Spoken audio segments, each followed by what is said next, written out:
Mike and Tom are registered with Stewart Partners Global Advisory LLC. Common Sense Finance with Mike Wigginton and Tom Farrell of H.L. Wigginton Capital Management, an independent investment and financial planning firm in downtown Jasper. Mike is a chartered financial analyst charter holder, and Tom is a certified financial planner professional. They are here to discuss and give their thoughts on current financial and economic matters. Now, with Common Sense Finance, here are Mike and Tom. All right, welcome back to another edition of Common Sense Finance. I'm Tom Farrell. This is Luke Farrell and Mike Wigginton. You know, Mike, believe it or not, people contact you sometimes, right, and ask you to elaborate on things or talk more about or go into more detail about things, and you know, we get the same thing sometimes as well. But in this instance, this person wanted you to elaborate or give more background on the importance of the yield curve and how it's have been an age-old mechanism to look at, hey, how's the economy doing? Are we headed for a recession, in a recession, amongst other economic indicators? But the yield curve is a pretty important one. So I'll let you go into kind of the yield curve and what's going on with the yield curve today. Yeah, so this guy works in real estate, and he was saying, some of this is a bit confusing, that you're talking about a recession, and on the other hand, look, the 30-year rates moved down. Why is that not good for housing? All these people are talking about housing is going to be bad, and so forth. And so what we're going to do is we're going to talk about what a normal yield curve is and what an inverted yield curve is, okay? And so let's just start with this. Let's say that Luke was looking to borrow money, and I was willing to loan him money, okay? Obviously, this is hypothetical. So it would be one thing if Luke wanted to come and borrow money for a year, and let's say I was willing to because I think he's a good credit risk. And so for a year, okay, your interest rate is X. But it's entirely a different proposition from a risk angle if he says, I want to borrow the money for 20 years or 30 years or anything more than a year, okay?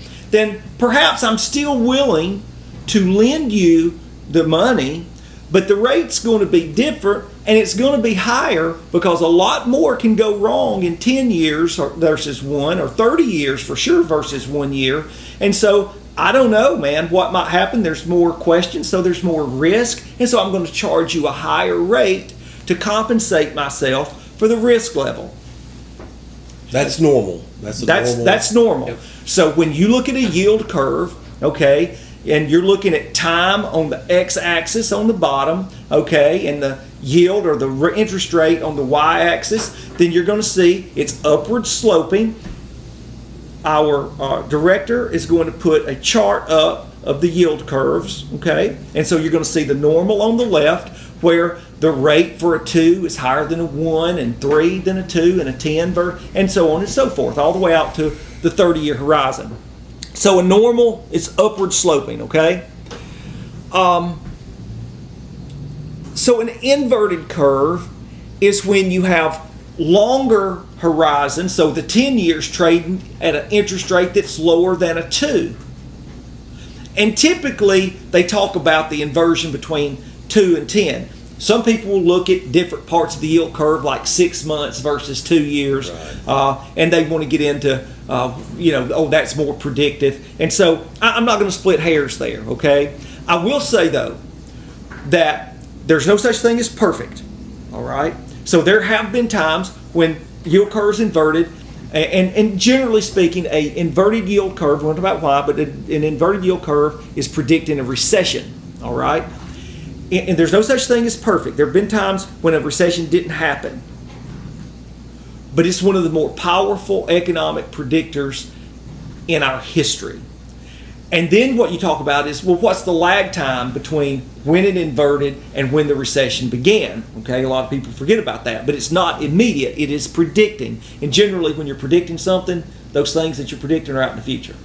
Okay? Yes. So anyway, so what you see is that on the right hand, the inverted curve, you see those lower rates as you go out in the future. What the market's telling you is that, hey, we think interest rates are going to be lower in the future because the market's going into a recession, and interest rates are going to be lower in order to stimulate the economy. Right. Okay, that's what that's all about. Rates are headed lower, boys, because you're going to be in a recession. You're going to have lower rates to stimulate economic activity.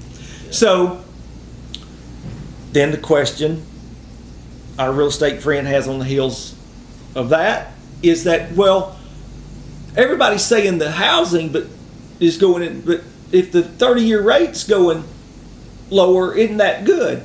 Well, for housing, isn't that good for housing? Yeah. Well, potentially. However, if we are in fact going into a recession, then generally housing wouldn't be so strong, because in general people have trouble taking on long-term commitments, meaning they're reluctant to take on long-term commitments if they're unsure about their job, or if they're not feeling psychologically positive about the economic future. So a recession wouldn't necessarily be positive for housing. However, those low rates that might come about because of a recession would give rise to the next expansion in housing, and probably the next expansion in the economy, right, which we're getting into business cycles now, which we can talk about potentially on another podcast. So it's I understand why maybe there's some confusion there, but it's not, that part's not rocket science. But I would tell anybody, if you have any interest in or concerns over the economy and what might be going on, knowing something about the yield curve is probably a pretty good thing. Yeah, absolutely. Is that it? That's all I have. All right, thanks. We'll see you next time.